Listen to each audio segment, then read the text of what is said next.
Hello everyone, VanguardOfValor here, and welcome back to Into the Breach. We're playing through with the Rusting Hulks this time, what I feel is an altogether more troublesome team than our starting team, and we'll see what happens. We have two choices where we want to go next, the Tundra or the Lifeless Basin. Do we want to defend some robots, or do we want to break buildings out of ice? Given we don't actually have a lot of damaging attacks, I think it's probably going to be a lot safer to go to the Tundra. So let's go check this out and see what trouble we'll be dealing with. Our sentient mind layers have lost I.O. and are attempting to run old routines. Protect these blind, helpless creatures. Alright, this should actually be a pretty good choice for us, because these mine layers will be dropping those ice mines down that we can take advantage of. They do have a soldier scion right off the bat, which I'm not super keen on, but we should be able to deal. Our rocket mech has some additional mobility, but I'm going to keep them in the back probably for now. It's actually really good to keep the rocket mech in the middle so that we can take advantage of the back blast on the artillery, but I want to make sure that if this guy moves this way, we can still shoot him. Now, we have 4 movement, we should be able to handle it, and we'll see what happens. Let's stick our pushing mech there. If the Scorpion comes over here, then we can shove him towards the water, maybe. I don't know. We'll see what happens. The mine bots get to go first. So let's confirm our turn and see what they do.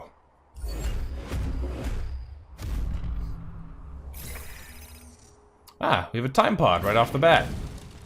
Alright, that forest is just gone.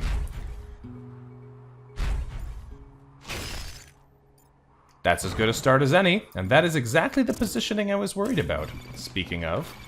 Okay, now this is actually really good, because we can pick up the time pod and attack this guy in the same action. So let's send our jet over to here, pick up the time pod, jump over this bug, and hit him with a attack. The nice thing about this is that since our jet is flying, it doesn't count as being in the water. Now, this guy's a little bit annoying here, because I can't really get to a position to safely attack him. I can stand here, but it blocks a spawn, hurts us, and might give us more problems down the line when we start stacking spawns. We might do it anyway, just to see what happens, but it might not be wise. I think we are going to do it anyway, because that'll allow us to kill this guy right away. And that's better than allowing him to accidentally set off one of these mines. Besides, it's only 1 damage. We can afford to tank it. Plus, it puts a danger cloud here just for fun. Alright, let's bring our pushing mech into the area and end our turn. We could push, but that doesn't actually help us any. This guy is going to die to lightning either way. I just hope these guys don't try and stop in the lightning.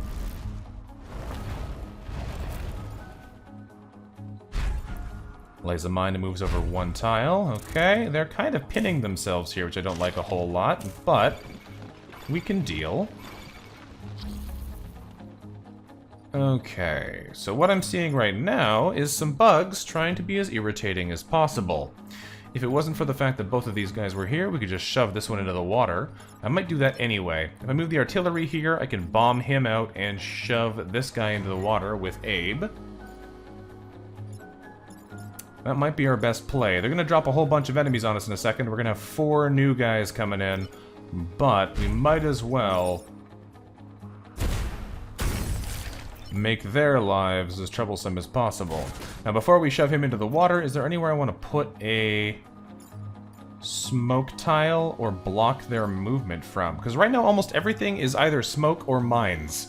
And that's really good for us. I think I'm going to stand him here. And then we're going to shove this guy into the pond.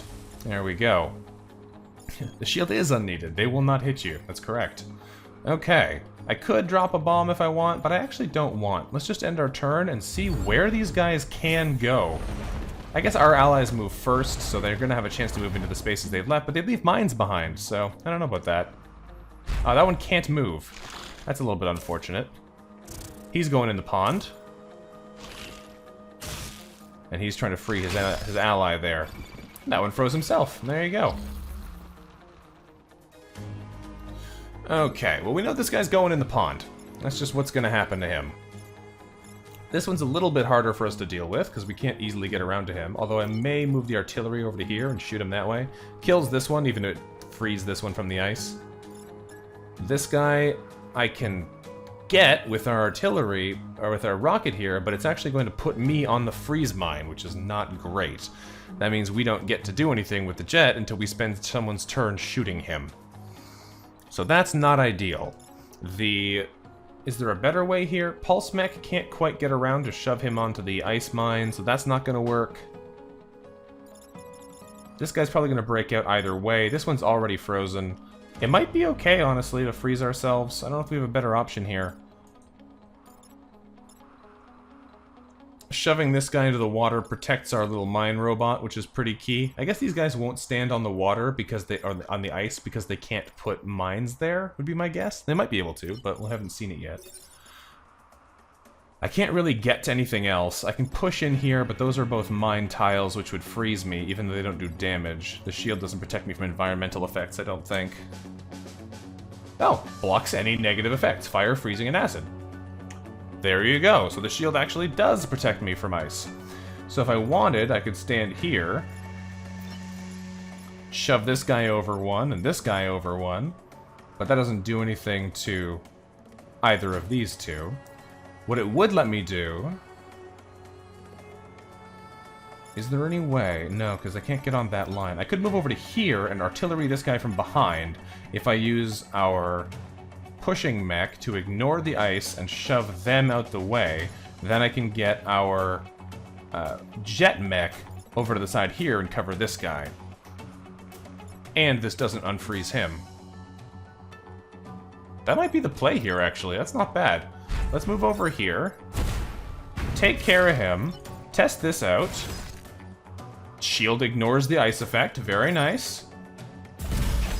We shove them out the way. And then... No, that's not as good. This is better. Then we drop a cloud on him. Oh no, we don't even have to. Shooting him once drops him in the water. Right, because the ice was already broken. Not bad. Because now he attacks nothing, and everyone else just sort of sits where they are. I like that.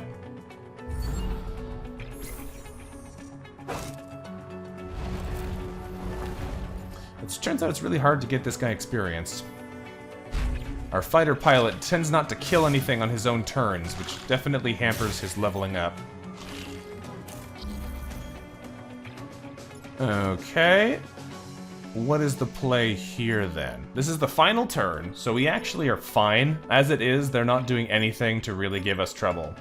The question, though, is do we feel like trying to kill as many of them as possible? To which the answer is a absolute yes, obviously. What we could do is move our artillery over to here to bounce this guy off his friend, killing him and freeing him, which doesn't matter, because they're not going to get another turn anyway. We can take him out by moving the jet down here, dropping the smoke on him, and bouncing him off his ally as well. I think it's probably our best maneuver here. It doesn't really matter too much, because these guys don't get turns again.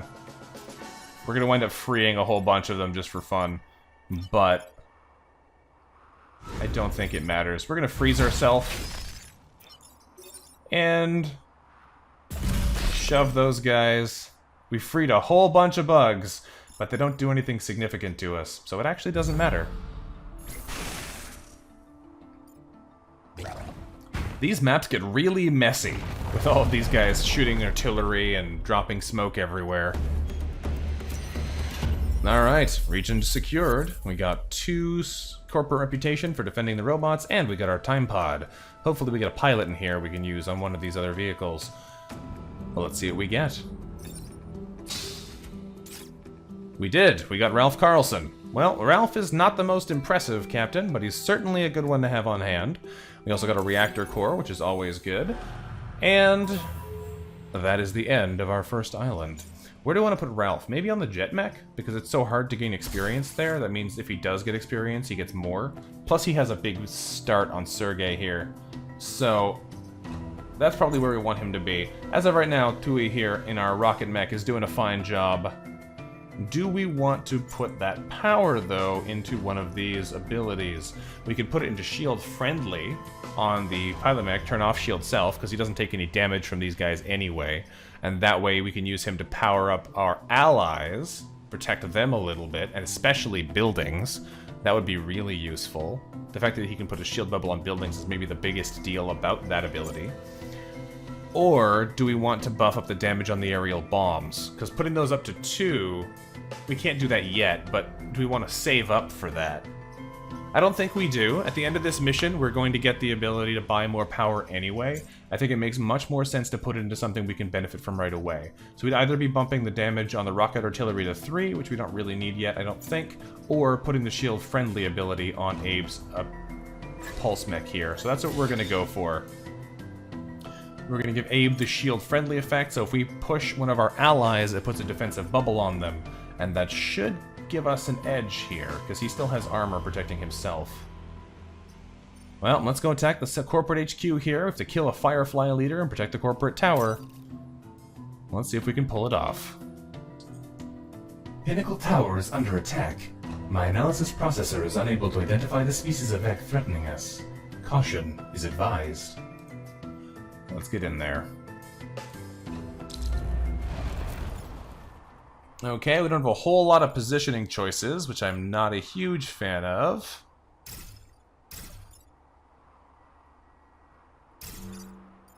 I want to keep him near these buildings that are likely to be attacked, I think. Firefly leader does a 4 damage shot in 2 directions. Hopefully we'll be keeping him covered in smoke so he won't get to shoot ever, but we'll see what happens here.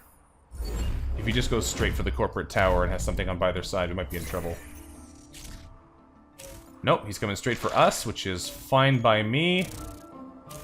Oh, this is great. They're cooperating very nicely here. Very nicely. So here's how we start. We are going to put the electricity-based hurt on the leader for the first attack.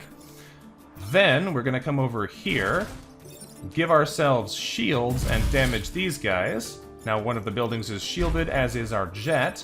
And we can kill the remaining 2 by bouncing them off each other. That seems to me like a really solid first turn here. Now, I may want to put a bubble on the corporate tower just to make sure it's safe, but overall, I think we're looking good here.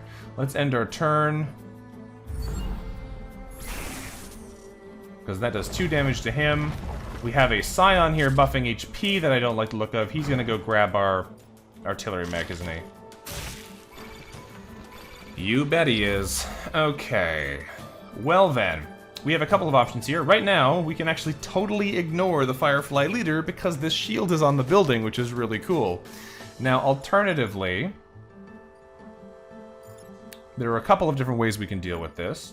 I think the main thing we're going to do is wind up smoking this guy out to waste his turn. Or is it better to bring the jet over to take care of him so we can bring the artillery in? I think that's actually much better. So here's what we're going to do. We're going to drive our jet over to here. Jump over him to cancel his turn. Bring the artillery back in. The question is, do I want to kill the Scion with the artillery, or do I want to kill the boss with the artillery? I think I want to bother the boss with the artillery. The extra health is a little bit problematic, but getting rid of the boss as much as possible should help. Now I can bounce him off the boss to bring it down to a total of 1 HP, which means when we kill the Scion, it'll instantly kill the boss, which is pretty cool. I think we're going to do it from this side, though, just so I don't have to move as far. There we go. This guy, we're going to have 5 enemies on the field next turn, which is going to potentially be problematic, but hopefully they don't all grab us, and we'll be able to do what I envision here.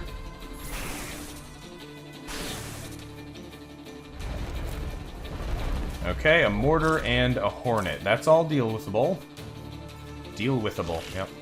Alright, well currently, that's not great. He's in a corner, which is pretty problematic. But we can deal with the rest of them, so that's fine.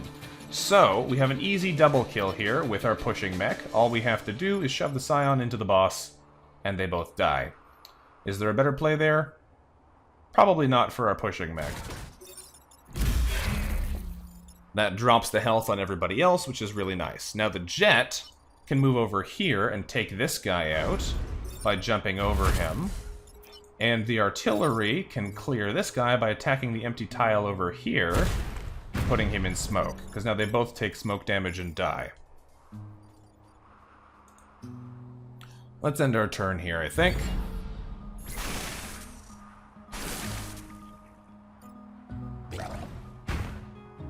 Alrighty. 2 enemies left to kill. We should be in the clear here.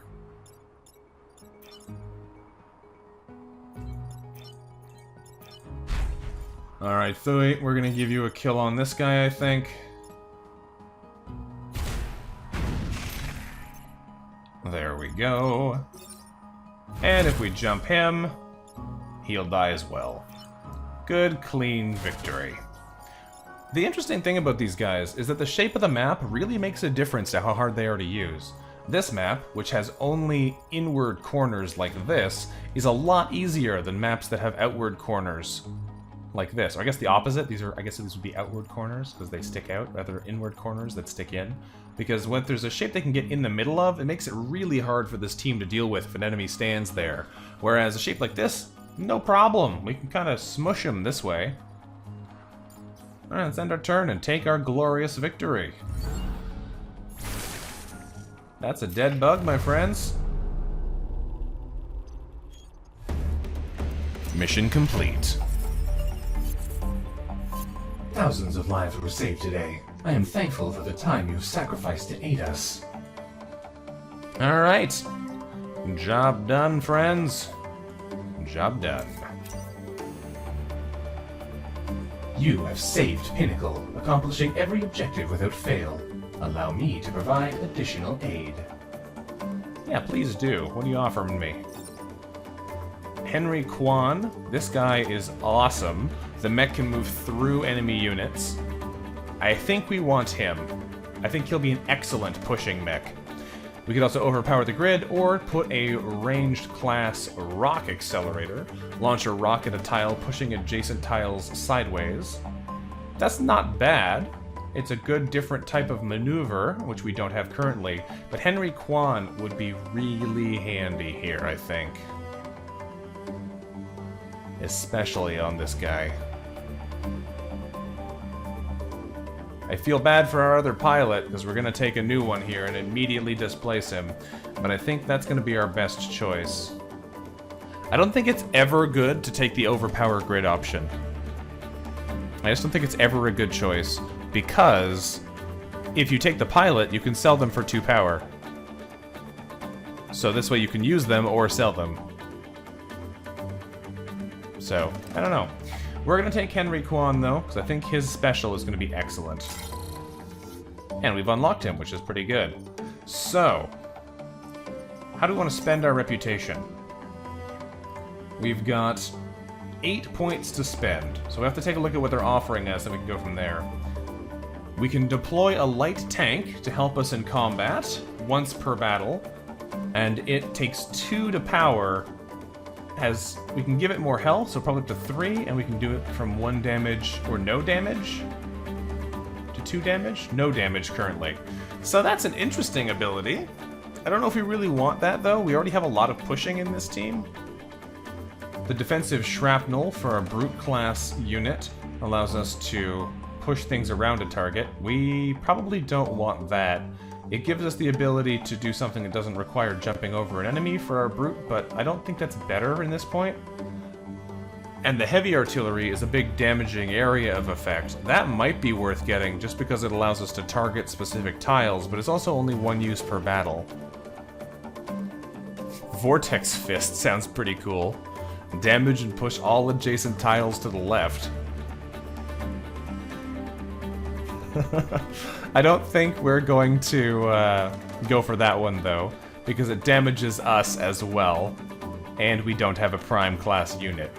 So that doesn't make much sense, but it's a cool thing to potentially look at.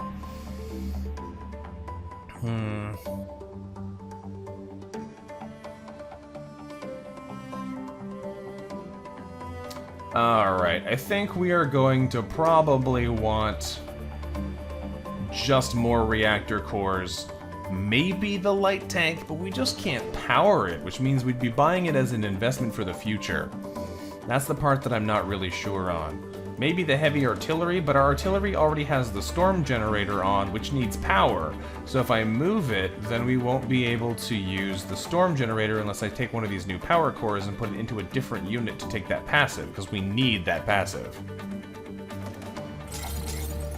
If we get 2 reactor cores, we get the achievement Friends in High Places for spending 50 points across all games.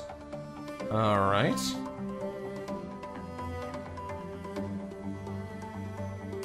Fair enough. And now the question is, do we buy one of these weapons, or do we just get more grid power? The heavy artillery is the one we're really debating here. Is it worth it for us to buy heavy artillery and then have to move the storm generator to a different unit? The only other one I could see wanting that would be the pushing mech, but I'd really like to get another ability for it so it can actually attack something. So I don't know if we even really want another weapon on it. I guess it doesn't hurt us to buy one now. We can always sell it later for 1 if we need to and get some of our cost back. And then we have the ability to attack into corners if we have to. The only problem is 2 damage is not enough to kill something outright after the first stage. So if our concern is having enemies that get in corners that we can't kill, this doesn't do it. We need something that would pull them out of the corner or would otherwise disable them. I don't actually think we want this. I don't think we want any of these. I think we're going to go for grid power here. As much as I think it would be cool to have that kind of ability, I don't think it's actually what we need.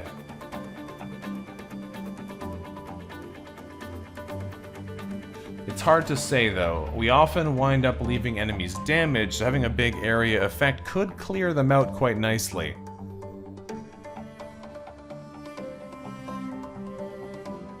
I think the big downside to it is the power requirements and the fact that it's only a one-use thing. I think we're better served by bumping up our power grid for additional survivability. Before we actually leave, though, let's re-maneuver our pilots. We can actually get another grid power if we sell one of our 2 people here. So we're probably going to sell Sergei because he doesn't have any skills yet. We're going to swap Henry onto the pushing mech.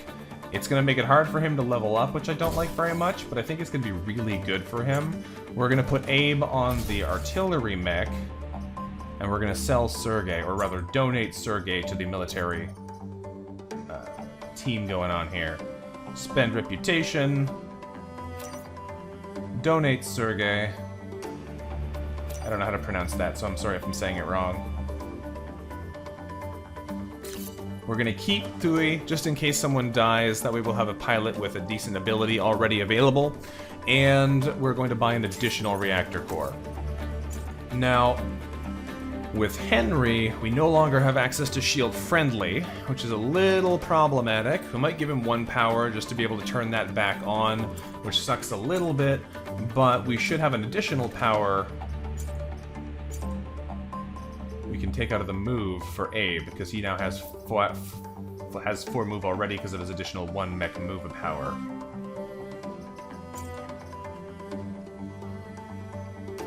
Let's see here. We have 3 power to spend. Where do we want to put it? I'd really like to give the aerial bombs a bit more damage or a bit more range, so we can get over a 2-person blockade without getting completely stuck for all time.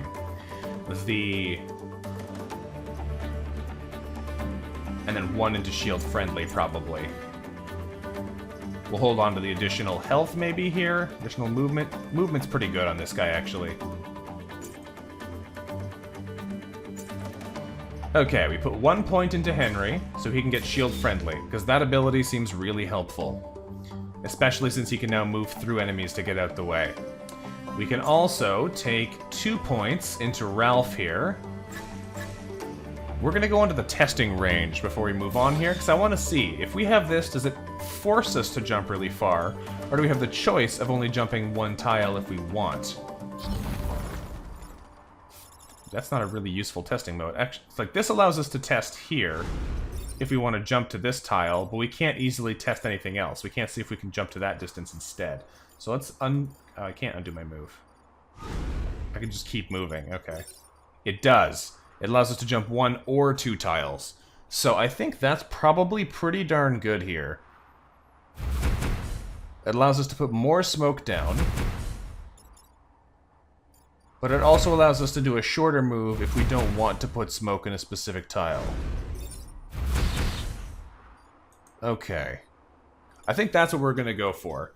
I think we do want the +1 range on here. +1 damage would also be good, and I'd love to get some kind of ability on this brute mech here that doesn't require just flying over things, but not one that's just going to be pushing enemies around. We need something else that does damage that doesn't require us to jump enemies, and this makes our jumping more versatile, so we should be able to make better use of that now, especially with the storm generator. And now, with Henry's ability to move through enemies, we should be able to push things around a lot more efficiently. Okay, that should do it. We've had a lot of fiddling around here at the end of this island, but I think we actually did some important stuff there. Those debates there about what we wanted to do with our power wound up, I think, leaving us in a better place. So, this episode is going to be a little bit shorter, which I suppose makes up for the last one being a little bit longer. But I hope you enjoyed as we cleared our first island with our rusting hulks. These guys are definitely a little bit more technical than our previous team, so we'll see now that we have a little bit more options as far as how to keep things safe and where we can maneuver to attack, if that makes any significant difference as we push forward here onto the more dangerous islands. But I'd love to hear what you've thought about our battles so far in the comments, and until next time, bye-bye.